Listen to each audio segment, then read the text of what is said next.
Hello YouTube, thank you for watching. Um, Today I'm going to work on this M800 a little bit more. I took this on as a project some time ago, and it's turned out to be quite unusual, to say the least. So the story goes, and I think this is consistent with what I've seen on these amps. The little bit of info that I can get on them is this board here got trashed. Um, So I had to make a new board for this guy. There was a bias board sitting right here that I had to make a new board for also. So I just kind of want to throw this out there, and I'm hoping that maybe somebody that sees this video can give me their take on this, because maybe someone else can see something that I don't see. So it's nice to have different perspectives, I think is what I'm trying to say. When I initially looked at this, for the first time, within 2 or 3 seconds, my first thought was something does not look right about it. Um, and I went right to these transistors. And I don't know, that may be important in trying to figure out this big mystery here. So anyway, getting to my point, I did not see any signs, or I have not seen any signs at all, that told me these transistors were taking out of here. But there's kind of a contradiction to that I'll get to here in a minute. But I have not been able to find any physical evidence that these transistors have been removed. So keep that in mind. Now over here, they pried up the bus bar here. Probably the reason for that is obvious. They wanted to see what transistors were in it. Now this is the this is the part that gets really interesting here and really messes with me. I don't like unsolved mysteries at all. So we had a board that was sitting across here, and that board went the whole way down to the end right here. Now when I took this guy apart and looked at it after a very short period of time, my eyes immediately went right down to here, and I said something isn't right. So long story short, I'll kill the drama here. This emitter lead was soldered across this connection point. And this connection point right here, if it had been grounded back to the emitter, there would have been some undesirable operation. Let's just put it that way. I'm not going to... It really doesn't matter what grounding this point does. It's just the fact that if the factory put these transistors in there, you know, they would have to be the dumbest people in the world to send a box out with an emitter lead soldered over top of that. And the giveaway was this little path down here. That's what first caught my eye. That's underneath this tape right now. There's a really super narrow little path going from ground here over to the emitter. And I thought, you know, that really doesn't make sense at all. Whoever laid this board out, you know, what the heck was wrong with them? Why is there this little tiny path going over to there? But, you know, maybe that's an unrelated thing. But when I saw that and saw this emitter over this path here, I said, somebody took these transistors out and put other transistors in. But by the same token, if somebody would have put other transistors, well, let me back up. If the factory would have installed transistors in here, they would have had to cut their emitter lead here. This just makes no stinking sense. So kind of moving forward and getting off of that, I have found no hard evidence to say that this bus bar has been ever removed. The flux deposits on this board were all very, very consistent. Very, very heavy flux. I've cleaned a lot of it down, the most that I could really get off of it. But I mean, it was just laying thick with flux. No evidence that these guys have been taken out of here. Because if they were taken out of here, and maybe I'm just overlooking the obvious here, somebody would have had to take the stinking bus bar off. I mean, it's the only way I see to get them off, unless you were to unsolder all these pieces of tape there, and I mean, that would never happen. But either way, to take this bus bar off, the bus bar would be all bent to hell and back. Because there's, well, I don't want to say it would be impossible, but it would be a little hard to wick solder off this bar clean enough to break this bar loose. Yes, it could be done. But the thing's too stinking straight. So here's where I'm leaning. So before I go down the road here that I'm leaning towards, let me just tell you, there's absolutely no information on this amp really at all. It's kind of a ghost. Kind of Casper. So there is no straight answer what is supposed to be in here.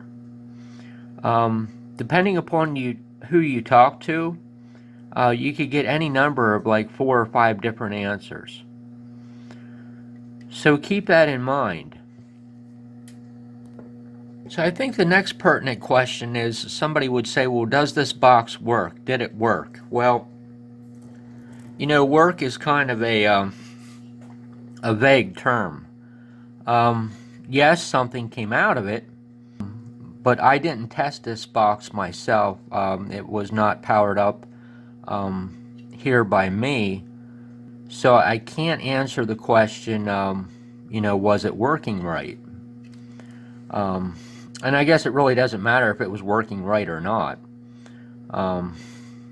other than the aspect of this. With these 2879s in here, and I'm no genius, I'm really not, but when I look at these caps across these output transformers, I see the size of these output transformers, and I think it was kind of the scaling here. With my initial gut, when I first looked at this, that I said something seems off. And I think it was the scaling. And more than just the physical scaling, I don't think these transformers would be used on something that's got 2879s in it. I think these things are just too stinking small. That and 430 picofarad across these transformers just doesn't seem like a number that I would expect to see. I don't see anything. There wasn't anything across the input transformers, and you know, I thought that to be a little bit unusual too, but you know, I just don't know. It's been a while. So I want you to take a look at something here after I said everything that I said there, and see what you think. I want you to look very closely at these 2879s and tell me if you see anything that doesn't quite look right with them.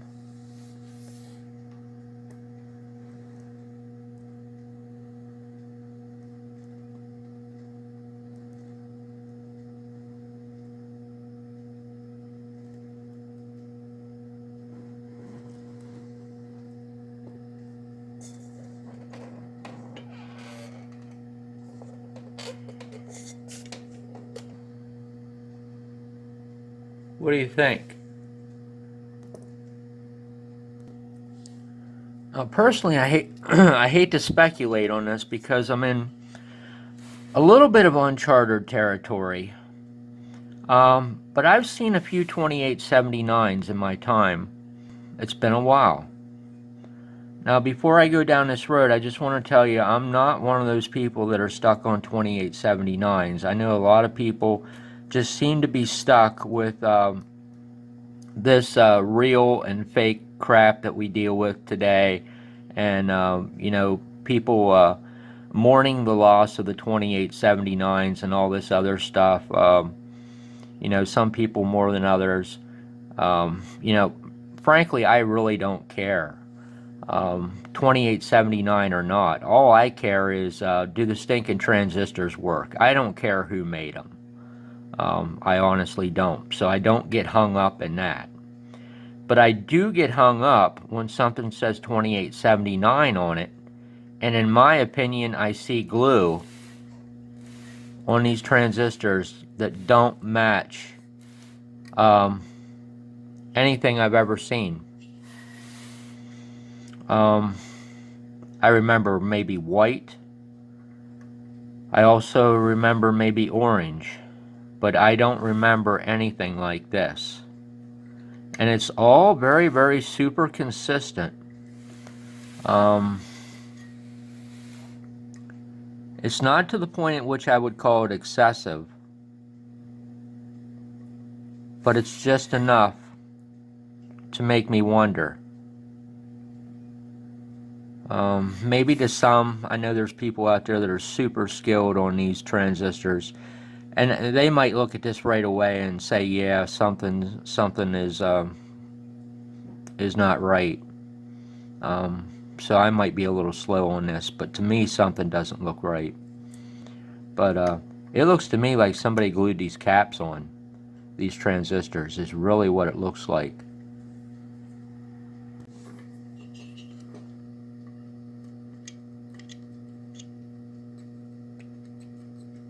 It's all very uniform. If somebody glued these on, I mean, they did a pretty nice job. I'll give them that. I mean, I'm just trying to think how in the heck to word this, and see if you can get my point here. It seems to me that if somebody was going to falsely cap a transistor, let's just say we had evidence that this bar was taken out, and somebody were to put caps on this. It seems to me that they would cap the original transistors that were in it. Does that make sense to anyone else? But if that were the case, how in the heck do you explain the emitter lead of this being soldered across there? Because that suggests like 99.99% that these transistors were replaced. So that being said, the caps would have had to have been put on these transistors ahead of time at some point in time, and then the original transistors taken out, and then these new, whatever they are, put in there. And I mean, that being the case, I mean, who in the hell knows what transistor die could actually be down there? I mean, you literally have no way of knowing. So if anybody's got a theory about this, please let me know. Because this is driving me nuts trying to figure out what in the heck this ordeal is with this amp. One last thing here, just real quick. I ran the betas on all these transistors from the very get-go, before I even thought of any other possible scenario that these are not 2879s. And it struck me as a little bit strange that the betas were so consistent. I had a very low beta, just one, of 78. And I had just one high beta of about 97. But all the rest of the betas were probably well under 10%. They were all running around, oh my, probably about 85, plus or minus, maybe 2 or 3. So that's one other thing. So hey, anyone that watches this, drop me a comment. Let me know what you think about this. I would very much appreciate it. Thank you for watching. Have a good day.